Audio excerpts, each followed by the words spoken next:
I'm a fresh medical graduate from Cairo, Egypt, and I'm gonna tell you a story. A story of a medical student who was used to do every single thing that any medical student would do any other part in the world. What would he do? Just study.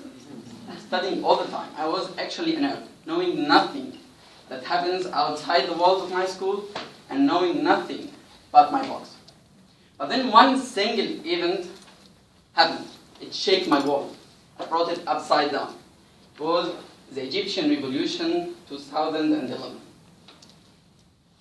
Living just a few hundred meters away from Tahrir Square, which was the center of the revolution, seeing it shaping from the early moments of the revolution, it was my first introduction to a new world. A new world that's totally different from mine, and whose cornerstone is talking about rights. Knowing nothing about these rights, knowing nothing about my rights, my duties, and how important I am as a citizen, as a civilian, or more basically as a human. Knowing nothing about this, I decided that I would be an active citizen and I would share in remodeling my country. Experiencing all those events that happened in Egypt since then, 2011 till now, the happy ones, writing the constitution, having election, powerful student unions, and what I call it happy, the demonstrations changed the government and the major governmental decisions, and the bad ones. People fighting each other, people killing each other, the massacres down the streets, blood everywhere. And then I started to realize there is a problem. It's not about democracy, it's not about Mubarak, it's not about the regime, it's not about dictatorship, it's about the people themselves. I believe we have a problem with the Egyptian people. People are not aware of their rights. They have no idea about what they have to do and what they have to gain. And I insist on my words, have to gain. It's not optional to take your rights. People are not aware how strong they are and how much the impact they can do. And when I first came here to Mercy Corps, I held this idea deep in my heart.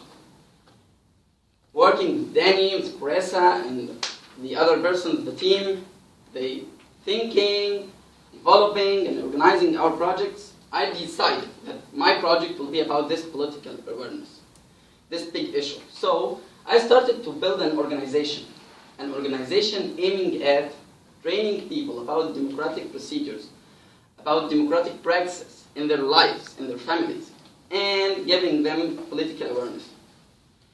And when I speak about people, I specifically choose the university students, because those are the most influenceable, the most flexible sector of the society.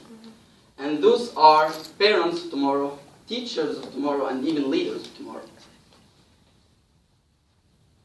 We in Egypt have a lot of student organizations, really lots of student organizations, but none of them have direct relation with politics, which is a problem.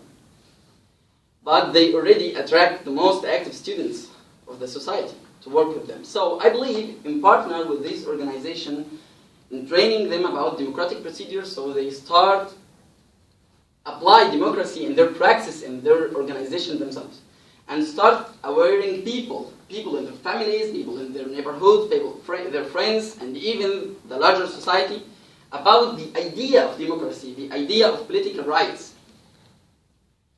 And starting with them, I believe we can together, my organization and the partnership organization, I believe we can reach a community, a student community, which is well aware about their rights and willing to actively, positively, and non-violently engage in politics. I know it's hard, but my dream is just like an ice ball. It starts slow and small. Eventually, it grows larger and larger and larger. And hopefully one day, I believe that Egyptians can write and believe in a constitution whose first amendments is talking about the Bill of Rights. Thank you.